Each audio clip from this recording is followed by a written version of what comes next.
Hello again my friends, this is the Boy Needs Dog and welcome to the channel where I talk about, play, rank and review games on the Evercade old and new. In today's episode we continue our butchers back through the first year of Evercade releases with ranking all 20 games on the 5th console collection, Atari Collection 2. As usual with my rankings, this is just my personal opinion and will not always reflect what is technically better higher up the list, rather what I just prefer playing, and I tried taking into account the different Evercade systems to play them on. So with 20 games we have a fair bit of ground to cover, so we better get stuck in.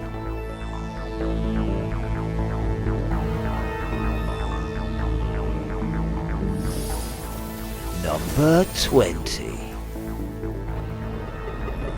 And at number 20 is Yar's Revenge, a single screen shooter developed and published by Atari and originally released on the 2600 in 1982.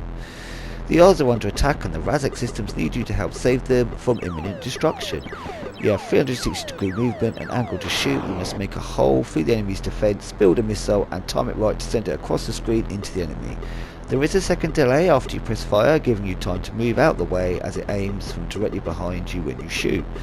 This also has to be taken into account along with where the enemy is to work out where it will be when you fire. I'm just not a fan of the Yars games. At first it's quite an interesting idea, working through the first few stages, but I just tend to move away from it quicker than other games in this collection.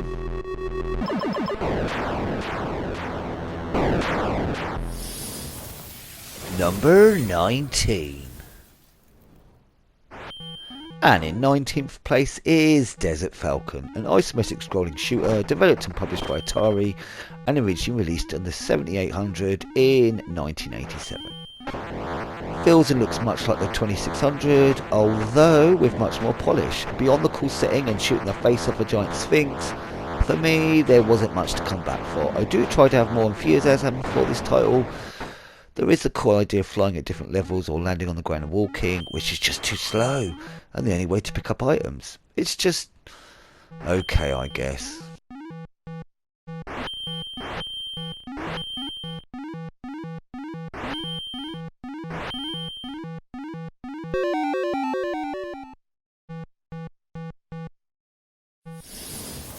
Number 18. And in 18th place is Wizard, a maze adventure game developed and published by Atari as an unreleased prototype in 1980 before finally releasing in 2005. An interesting idea that kept me occupied for a short while. The enemy is invisible unless you shoot it, but your bullets generally aim at him if you're close enough. You shoot sporadically, but the enemy fucker can shoot back like it's got a friggin' machine gun. Although there's nothing wrong with it, there isn't much to it except there were more enemies the further you get. I can kind of see why it went unreleased at the time. A modern redoing of this could be kind of interesting though.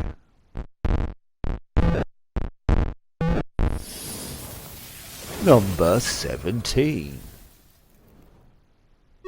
And in 17th place is Submarine Commander, a submarine simulator developed and published by Atari and originally released on the 2600 in 1982. It's a fun enough blasting ships, there's a few different modes to try out, and the graphics are quite good for the time and get the idea across quite well, but ultimately it didn't hold my attention as much as the subsequent games in the list.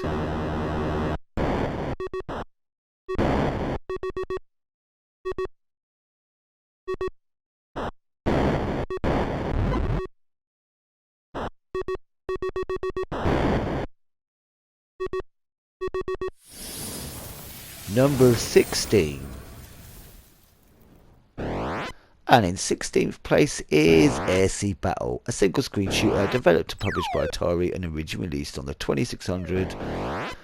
Pretty much the same as the 17th place, although this feels like it has more variety for its different modes. Single player isn't really a thing, but two players actually quite a bit fun, which is funny when you think this was handheld only when it originally came out. So you can get more out of it now with the VS and Alpha.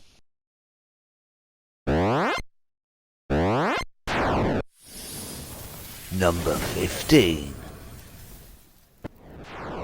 And in 15th place is Haunted House, an adventure game developed and published by Atari and originally released for the 2600 in 1978. I can appreciate what this game is, one of the first survival horrors. There are certain aspects I really like. The eyeball denoting your presence in the dark, putting your torch on shines a light around you in a circle. You can see anything in that circle. It's the only way to see items. But creatures can be attracted to the light. You have to hunt down a certain item and get out. Higher modes add more elements, but that's it. There are various entrances and exits dotted around the floor unless they are locked. But it's easy to get lost because apart from a colour difference, the floors are identical. This is fun for me for a very short amount of time and then I just kind of get fed up. But I appreciate what it is and glad it's on the collection.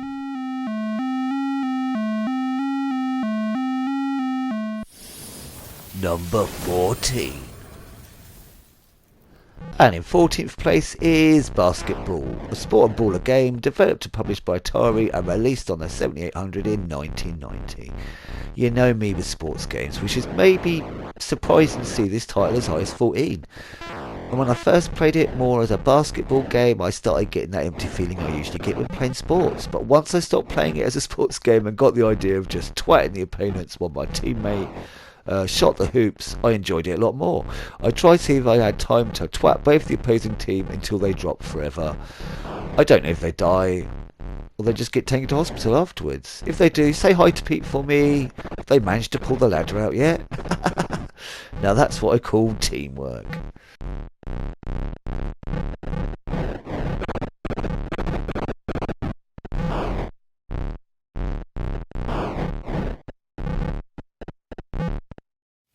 Number 13. And in 13th place is Sprint Master, a single-screen top-down racing game developed and published by Atari and originally released in 1988. I love games like Skid Marks, and this is sort of in that line in a much more basic degree. There is a decent amount of options, different tracks that will be played with a few different surface types to keep coming back, and elements in the track to change things up a bit. I want to be better at it as I'm sadly rather rubbish. I can win on the first few tracks only, but whenever I stick the cart on, I'll always try again on the next track. I'll get there one day, probably once I finally do though. I may not return to it, but as for now, I will always give it a go. Number 12. And in 12th place is Bowling, a 10-pin bowling sports game developed and published by Atari and originally released for the 2600 in 1984. I think this is about as basic as a bowling game can get, yet I actually have quite a bit of fun with this one. I was addicted to bowling in Yakuza, so I always have a bit of a soft spot for bowling games now. Once you know how to set it up and spin the ball right, it can become a bit easy to get them all on the most part. An enjoyable two-player game.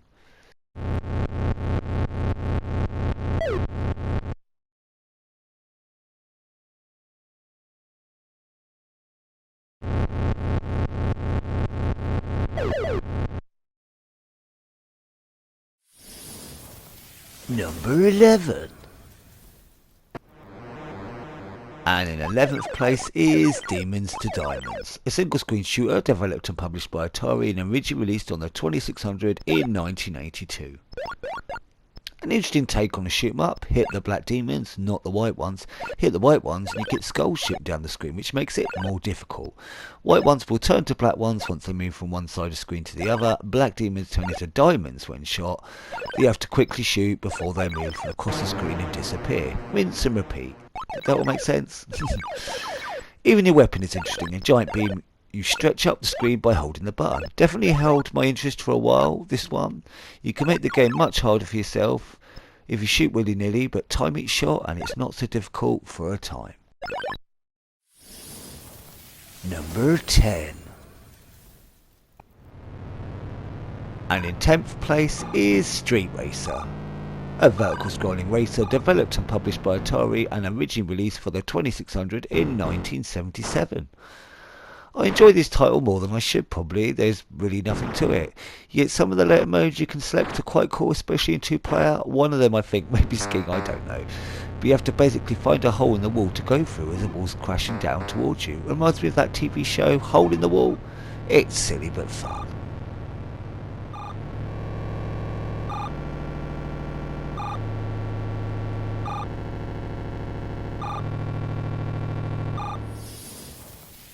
Number 9. And in ninth place is Human Cannonball, a single screen, what do you call this type? I don't know. Developed and published by Atari and originally released for the 2600 in 1978. This game so reminds me of the type of games we used to get on Amiga magazine discs back in the day. There was a similar one, but it was two-player where each player controlled a tank at the other end of the map. You took it in turns trying to work out the angle and power of your cannon and taking your shot before the game switched to the other player. Using where your shot landed to work out a better angle and power for your next turn. We loved that game. This reminds me of that. I kind of bloody dig it.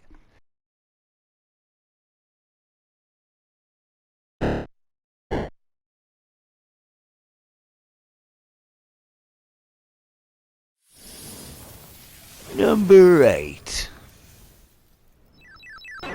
And in 8th place is Planet Smashers, a vertical scrolling shooter developed and published by Atari and originally released on the 7800 in 1989.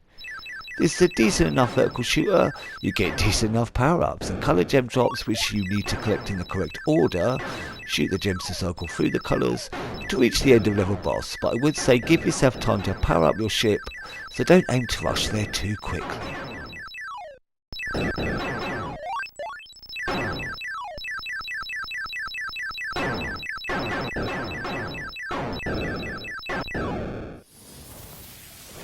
Number 7.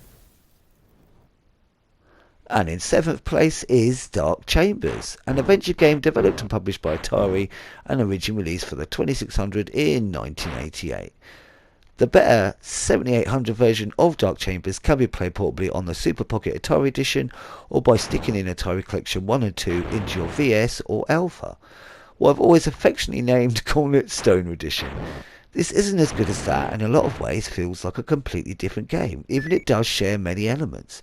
But I still love exploring it and trying to get deeper and deeper, even if it uses the same map screens over and over again. Also note you move much quicker if you move diagonally. I don't know why this is so, it just is.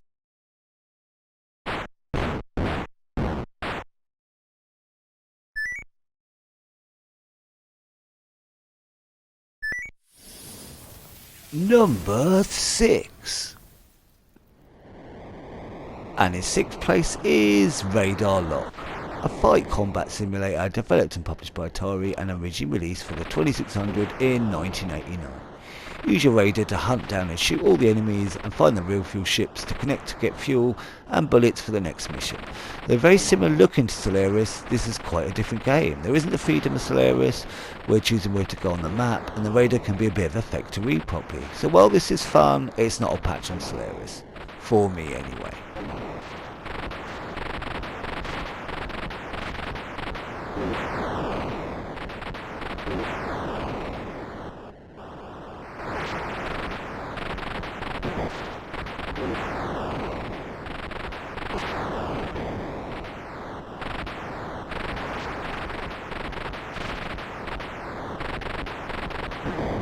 Number 5. And in 5th place we have Real Sports Tennis, a tennis sports game developed and published by Atari and originally released for the 2600 in 1983.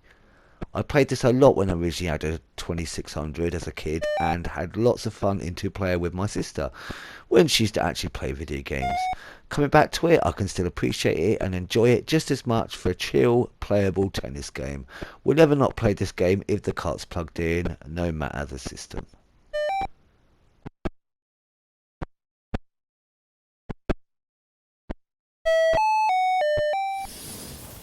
Number 4. And in 4th place is Salamis, a space combat simulator developed and published by Atari and surprisingly released for the 2600. A fun, very advanced for its time 3D shooter, this reminds me to a degree of that 3D combat simulator on the previous Namco collection. I love exploring the map, taking out enemies, going to planets, picking up survivors, or shooting through bases. This is just such great bloody fun.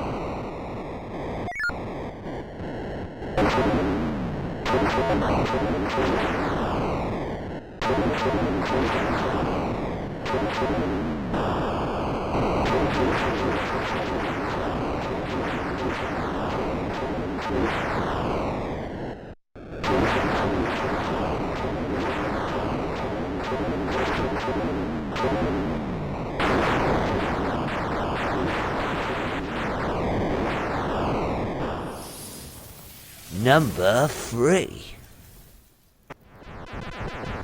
And in third place is Centipede, a single-screen arcade shooter developed and produced by Atari and originally released on the 7800 in 1987. We have the 2600 on the first collection. Of course, we are a lot more detailed here and much closer to the original arcade version, but I can't decide which version I prefer. But in the end, I love the game, whichever version.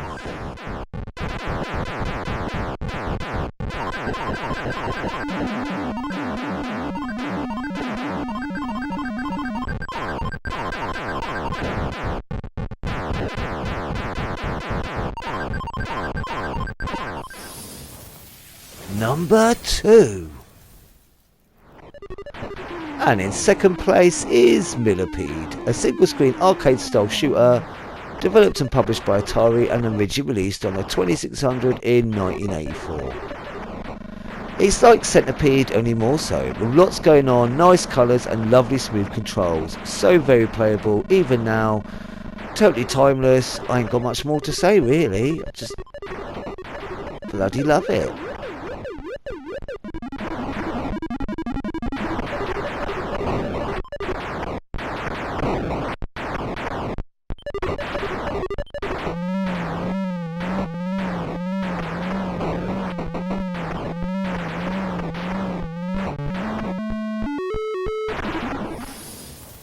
Number 1.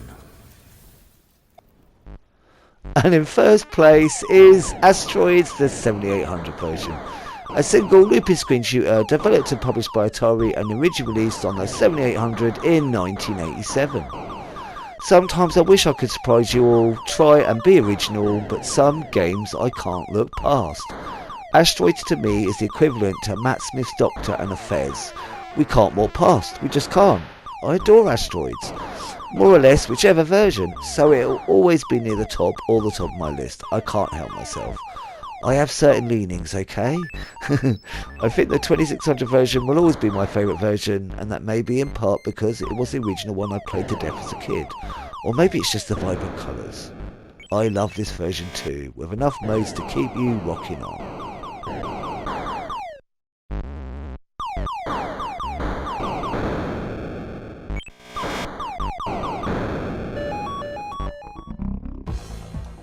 And my final thoughts, this is our first collection 2 in the list, and it won't be long before we get our second. This isn't far removed from Atari's first collection, where it was 50-50 there. Here it's more 75-25 in the positive. I think there are more games here I'll return to more often than the first cut, but as before there are a couple of absolute stonkers. But some of the stonkers in the first collection are bad certified bangers. That's Boy and his dog. So which collections do I prefer? Have to wait until I reach the last collection of this first year, and then I'll rank all the collections against each other. I'll be doing that for year 2 as well, if you're wondering. Now for these ranking videos, I like to end it with my pick of favourite games to play on each system. It's just what sits best in it. So for my Super Pocket, my pick is Human Cannonball and Dark Chambers. Being the quick pick up and play, I like this for a quick blast on Human Cannonball and trying to get down to the next floor in Dark Chambers. For the XP, my pick is Asteroids. I love playing Asteroids on here, but Millipede and Centipede as well. For the VS, my pick is Asteroids again. Yeah, it's Asteroids. It would be perfect fit for the Alpha. We went for the thrust being assigned to up, so it's perfect for the big screen. I also love 2-player tennis.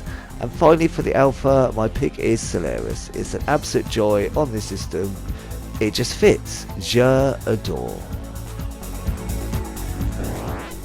In the next episode we will already be looking at our second collection 2 with Namco Museum Collection 2, which is interesting for 3 reasons. The first is it works only on the XP Super Pocket Alpha. 2, it's yet another legacy cart, a more tricky one to pick up than others, and 3, the bloody cart died on me.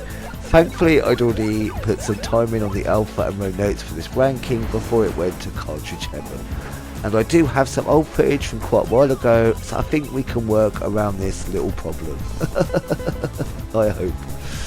And if you've made it to the end of the episode, thanks ever so much for joining me. Leave a thumbs up or comment if you'd like. But even if not, I'm still chuffed you poked your head in for a goosey gander.